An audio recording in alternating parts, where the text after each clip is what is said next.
Hi, everyone. Welcome back to dinanddaf. I'm Elana Stein Hain, and we are here to conceptualize halakha on the basis of the Gemara in the daf that week.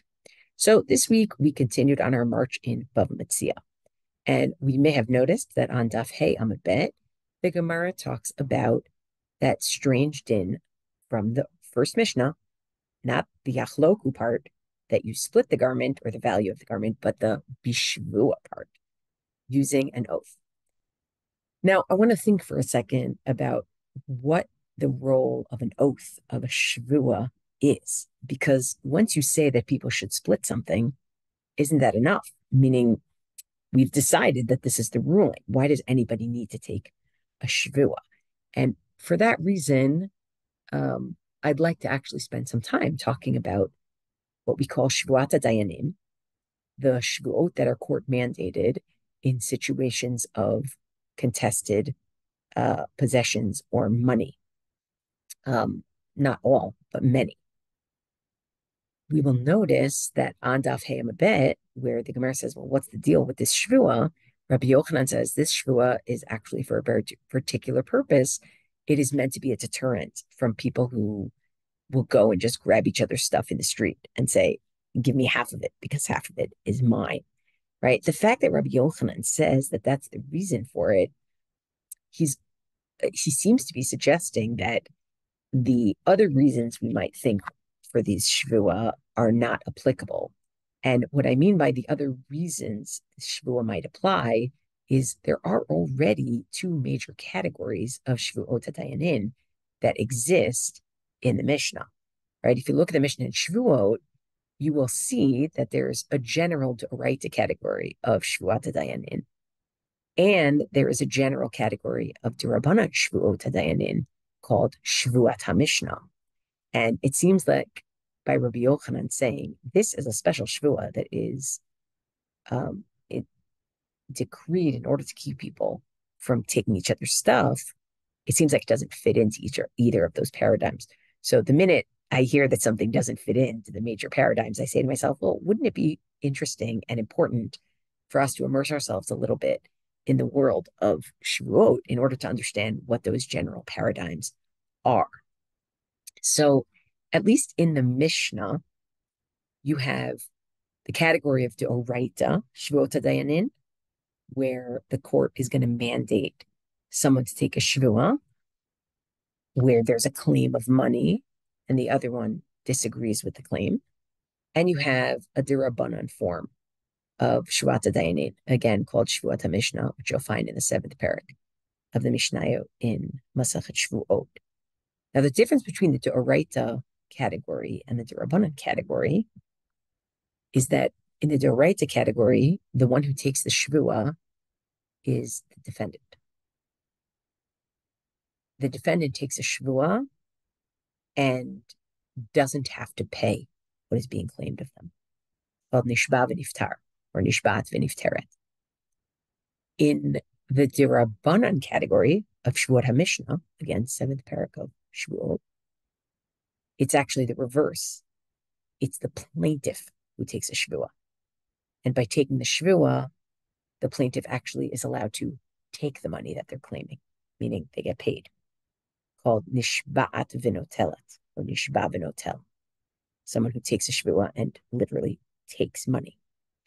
And in both of these situations, or in both of these big categories of shvuat dayanin d'oraita and shvuat HaMishnah d'rabbanan, regardless of whether we're ruling for the defendant, as in shvuat, the shvuot d'oraita, where we say the defendant takes a shvua and doesn't have to pay, or whether we're ruling for the plaintiff in the cases of shvuot d'rabbanan, where we say that the plaintiff takes a shvua and takes their money, it seems that the role of a shvua is to kind of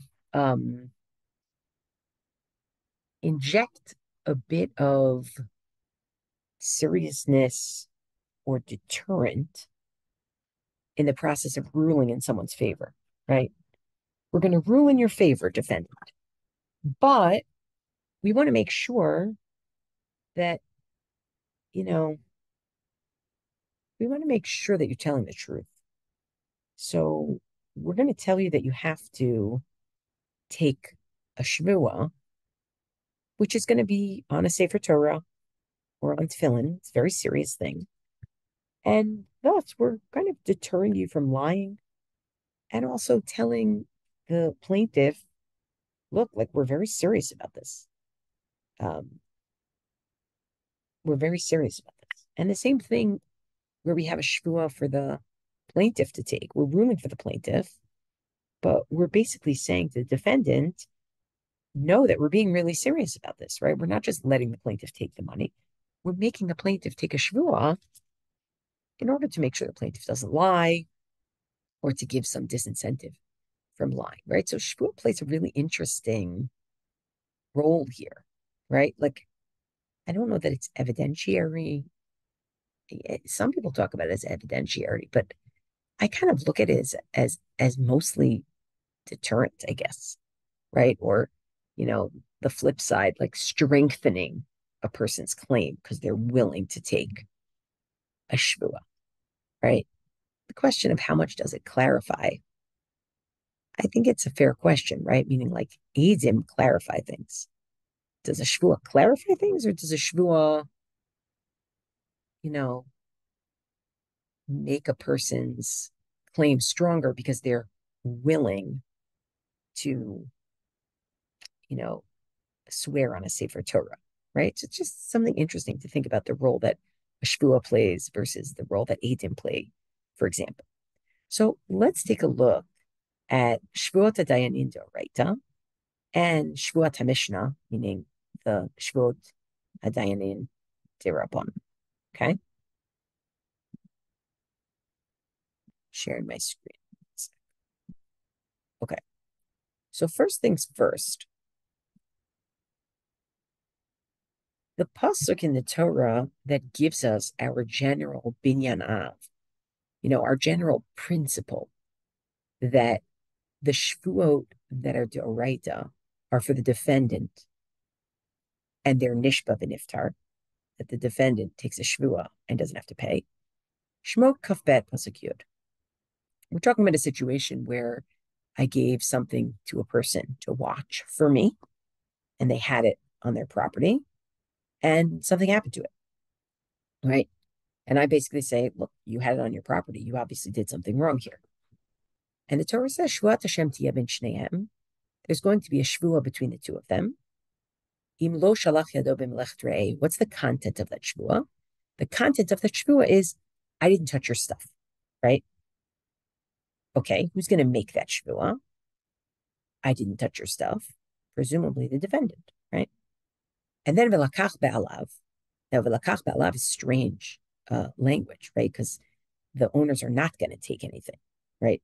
So v'lakach be'alav is actually translated as the owner of the object, plaintiff, is just going to have to acquiesce. Like they're just going to have to accept the fact that this is the situation. V'lo yeshalim. And the defendant is not going to pay. And the Gemara in Shevuot, Daf Mem Hey says, right? All of those Shevuot that people take that are min HaTorah are Shevuot of nishba v'niftar, right? You take the Shevuot and you don't have to pay as the defendant. Minalan, how do we know? Like from where do we derive it? Tamar Kra, the pasuk says, v'lakach be'alav v'lo yishalim, right? And the Baalim have to accept the situation, and the defendant is not going to pay. Misha alav l'shalim, the one who would have had to pay, lo shvuah. That's the one who has to take the shvuah, right? So this becomes binyanav archetype for our shvuot deoraita. Now the examples of shvuot deoraita are three. One is moed b'miktzah tatana, right? And you're familiar with that one already, which is you say I owe you 100 zuz, I say I owe you 50 zuz. The other 50, I take shvuah and I don't have to pay, right?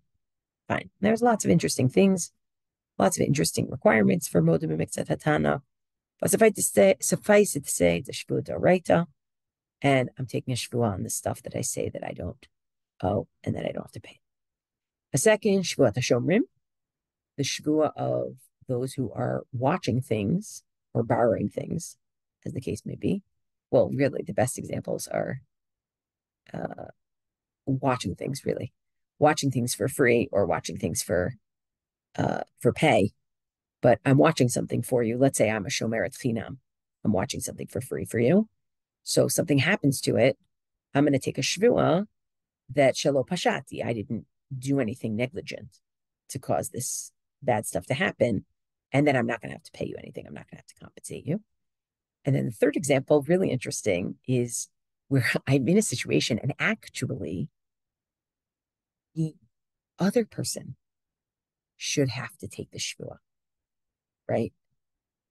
And, oh, excuse me, I messed that up. I misspoke. That's for later. Sorry. Eid echad me'id kenegdo is a situation where I'm a litigant in a case with someone else, and that person, the plaintiff, they bring one witness, not two witnesses, which would help them win the case, right? Someone who's trying to get money from someone else. They need a raya, they need evidence, which in this case would be two witnesses, but they only have one witness. In that situation, I have to take a shvuah, right? We don't just ignore the fact that they have one witness, right? Their one witness makes somewhat of a difference. So that's our general nishba v'niftar, nishbat v'nifteret, shvuot hadayanin d'oraita. What about d'Rabbanan? What are the kinds of cases that we're looking at? So the mishnah in Shevuot, Perek Zayin, starts with kol nishbiin shebetorah nishbiin below shamim, something we already know. Every shvuah that people take that's a shvuah d'oraita, they take a shvuah and they don't pay, right? That's the defendant. But these following shvuot d'Rabbanan, nishbain v'notlin. They take a shvuah and they take money. And these are cases where we are talking about a plaintiff, right? They take a shvuah and they get money. And here are the examples. Hasachir, somebody who is a laborer, meaning an employee. Hanigzal, someone who's had something stolen from them. It's a very particular case. If you continue in the mishnah, there you'll see it. Vanechbal, somebody who was bodily injured. Vishekinegdo, chashir al shvuah. This is the mistake that I made before. Somebody who actually the other litigant should be taking a shvuah, but that person is known to be a liar in matters of shvuot, so they're not allowed to take a shvuah. So now I get to take the shvuah as the plaintiff and take my money. Excuse me, and a store owner with their, their record of their, what do we say, their ledger, I guess, of who owes them money. So an example, I'll give one of the examples because each one of these has its own, sort of has its own explanation as to why, first of all, in those situations, the plaintiff gets to take their money. And then why, if they get to take their money, do they have to take a shvuah, right? Meaning, because those are two different pieces, right? When you say they get to be notel, they get to take their money, it sounds like, oh, we totally side with them. When we say they have to be nishba, you're basically saying, well, we want to make sure, right? We want to make sure that they're willing to take a shvuah on this. We want to make sure this is sort of like our way of communicating how serious this is, so that nobody will lie. So one example, the nechbal example, I think is particularly interesting because the situation is somebody walked into somebody else's, right? This is the way the Mishnah tells it. You have to look at the Gemara to see more and more and more. But the way the Mishnah tells it, a plaintiff walks into a defendant's house or into a place with the defendant, and Adam saw them walk in and saw that the plaintiff was totally fine, right? Like bodily fine. And then they walk out and it's clear that the defendant, or it's clear that let's do this again, right? Maybe I'll ask Maggie to take this out. This is the foibles of doing this at the end of the day. It goes as follows. Plaintiff and defendant walk in somewhere. Two Adim saw the defendant walk in. Plaintiff and defendant walk in somewhere. Two Adim see the plaintiff walking in, see that the plaintiff is totally bodily uninjured, right? Shalem or shlema. Then the plaintiff walks out and is clearly injured, right? So the Adim didn't see what happened inside, but you can reasonably presume that the defendant did something to them, right? So in that situation, and of course the Gemara goes into, is it possible you have to have a situation where it's not something that the Nechbal could have done to themselves, et cetera, et cetera. But in that situation, it's a weird case because like you have Edim who see something, but they don't see the actual injury that happens. So we say if the Nechbal is willing to take a Shevuah, the Nechbal can get their compensation. And I think it's a really interesting example because one of the things we talk about, like in the 21st century, when people are hurt, are we going to be victim centric? This is actually quite victim centric in an interesting kind of way, right? We rule for the Nechbal. It's true that we make them take a Shevuah, but we do rule for the Nechbal ultimately, right? So that's the example of Shevuat HaMishnah, right? Also, Sefer Torah or Tefillin. Now, there is another big category of Shevuot that did not exist in the time of the Mishnah. It wouldn't fall under either of the headings that we described before. And I just think it's important to know about because if we are, immersing ourselves in the world of these types of Shevuot, it's worth understanding that there was a point at which it seemed that the Shevuot that they had at their disposal weren't actually applying to all the cases where they needed Shevuot, right? And this is not the only example of a Shevuah that doesn't fit into the above two categories. There are certain places even earlier, even in the time of the Mishnah that you'll see, but the two that we gave you are sort of the biggest categories. But the Gemara in Shevuot and Daf Mem Bet describes a specifically Amoraic category of Shevuah, right? Right? So the situation is we have a plaintiff who says, you have 100 zuz of mine, and we have a defendant who is what we call kofer bakol or koferet bakol. They say, nope, I have 0, right? They don't say I have some, I have 0. It's not modib b'miktzat. I have nothing. So min Torah, they're exempt from paying because guess what? You want to take money out of my hand? Bring some edim. If you don't have edim, you don't get anything, right?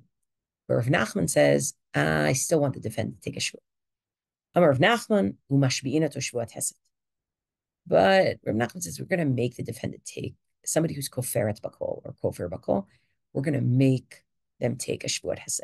We're going to make them take, some people say it's like a shvuah of inducement, like lahasit, but I'm a little confused by the terminology. A lot of people try to explain the word hesed, maybe that you're pushing someone to do the shvuah, but it usually has the understanding of enticement. So I'll admit that philologically, I don't yet understand, but that's my own maybe lack of research. I don't yet understand why the word hesed is used here.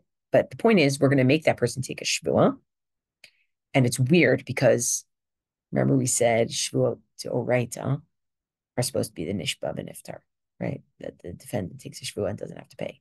And here, shvuat hesed is going to be, it's a derabanan shvuah, it's a takana, and it's also going to be nishba and iftar.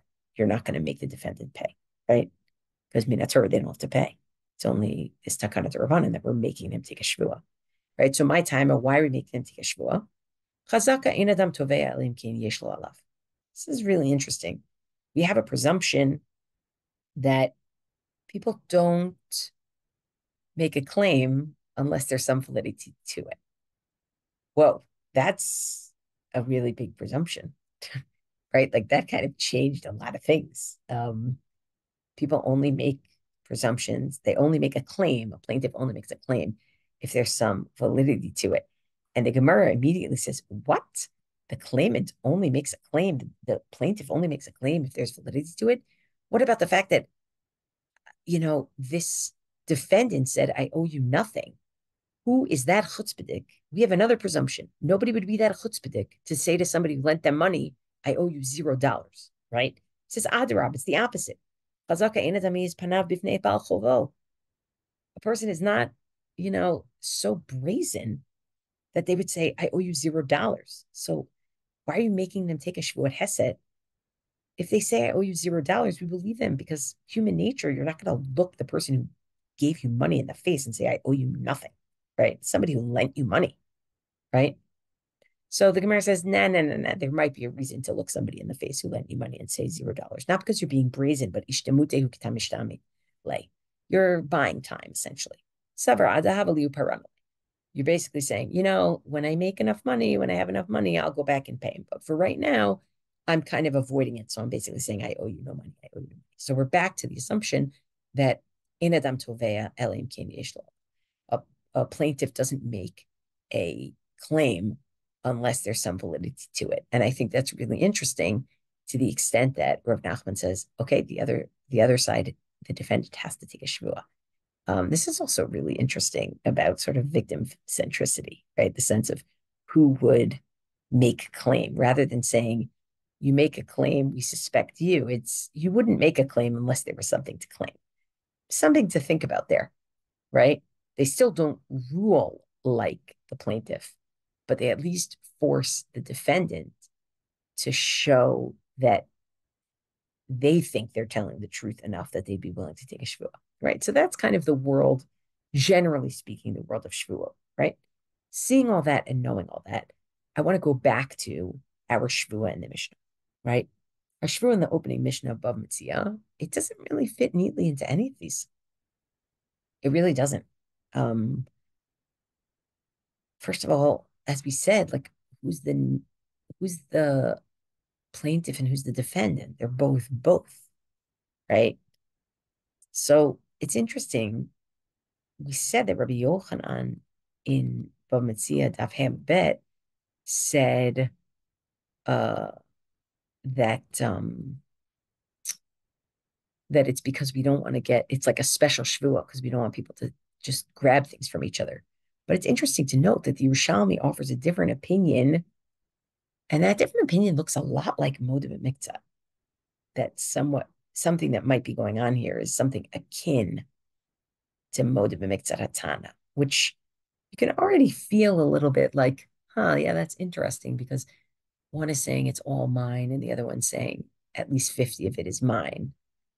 So in some ways,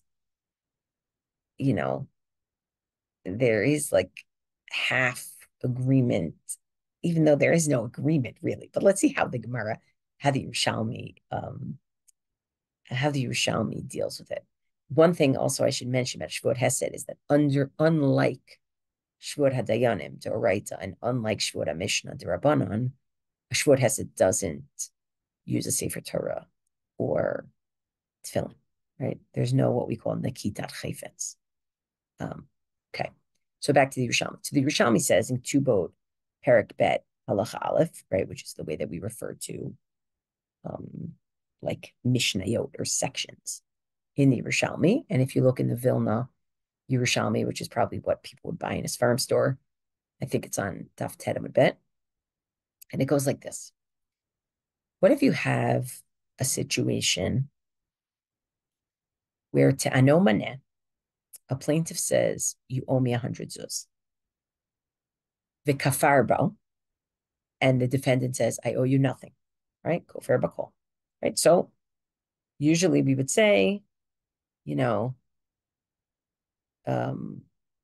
haTorah, nothing doing, right? Now, Shevuot Hesed, which is created later, we would say you have to take a Shevuot.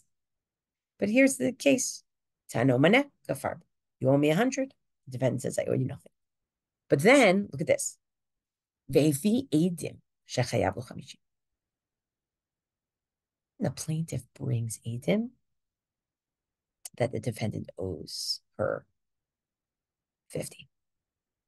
Now, is that similar to the defendant being Bava Metzia?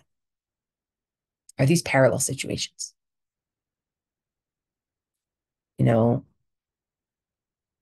The question really is, in Bava Metzia, the defendant admits it themselves, right? And then takes a Shevuot on the rest. Here, the defendant wasn't mode anything, right? The defendant didn't admit anything. But the plaintiff did bring edim who proved that the defendant has to owe at least 50, right? Or has to owe 50. So are they parallel? So Rabbi Chia says, I think they are. Nishba al Ashar, right? the defendant has to take a shvuah on the rest of it, on the other 50. Now, I think of this as mod b'miktzat hatana. Now, is it literally saying that this is a shvuah min haTorah? I don't know, but it seems to be modeled after a shvuah min haTorah, right? Like similar to mod b'miktzat, I admit that I owe you 50, and then I take a shvuah on the rest. If you can bring edim that I owe you 50, I'll take a shvuah on the rest, right? Rabbi Yochanan Omer eno nishba l'shar. Rabbi Yochanan disagrees. No. Right? So maybe it's not like mod b'miktzat. It's not the same. And Mishnayim ochzin b'talis lamad Rabbi Chia Rabba.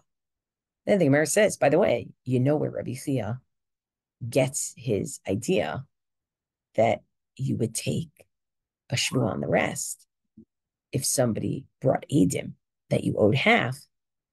He learns it from our first mishnah in Bava Metzia. Ditanina taman, because we learned there. Shnayim ochzin b'talis, you have two people who are holding a garment. They each claim that they found it. Okay, you ready? Person A, who is holding half of it,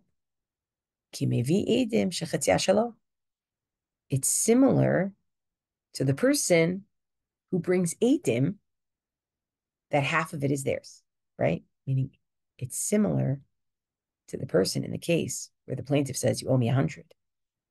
The defendant says, I owe you nothing. The plaintiff brings edim that says, you owe me 50. And then the defendant has to pay the 50 and take a shvuah on the rest. Similar here. There's a plaintiff who says, this is all mine. There's a defendant who says, none of this is yours. But the fact that the plaintiff is holding half of it is similar to the plaintiff bringing edim that the defendant owes them half, and then let the defendant take a shvuah on the rest. All right, pretty brilliant. V'hala omer, the other guy says, kula shali, it's all mine. Right? It's very similar to the 100, 0, and then bring edim on 50. And then the same is true of the other litigant. And the other person who's also holding half, it's as though they're bringing edim that half of it is theirs and the other person owes them this half.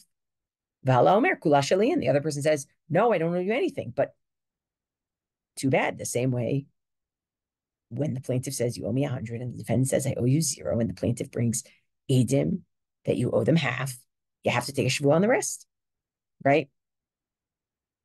So really, really interesting. Now, the Gemara then goes on to say, well, obviously he didn't hear Rabbi Yochanan's explanation for what this shvuah is about. Rabbi Yochanan's explanation is that a person should see their friend in the shuk and take their stuff. Fine.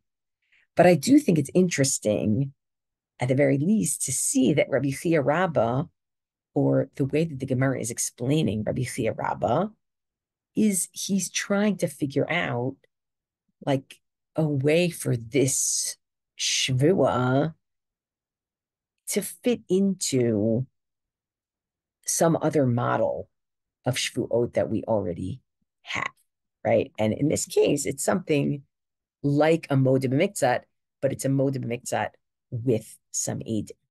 Now, if the argument in this Yerushalmi sounds familiar to you, it's because it's also in the Bavli. You learned it on Daf Gimel, right? The conversation of maybe Rabbi Chia's position that mod b'miktzat hatana is not just a case where somebody, the defendant themselves, admits something, but it's where the plaintiff brings edim to prove that miktzat hatana is true, and that may be applicable to the shvuah in yachloku b'shvuah.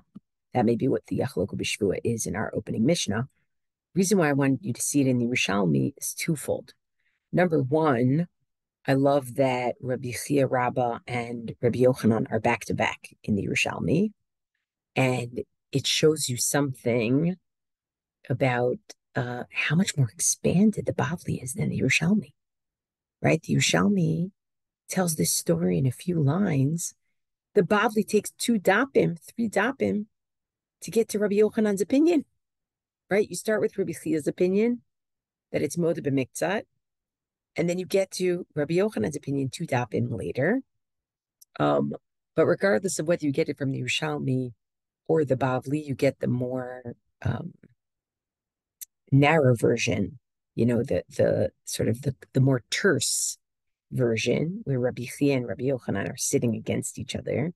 Or you get the more expensive version where on Daf Gimel you have Rabbi Chia, that this is Moed B'Miktzat, that the Shevuot in the Mishnah is Moed B'Miktzat, and you have Rabbi Yochanan on Daf Hey, that the Shevuot is a special takana. Regardless, whether you Yerushalmi or the Bavli, what we see is the question of trying to figure out where this Shevuot fits.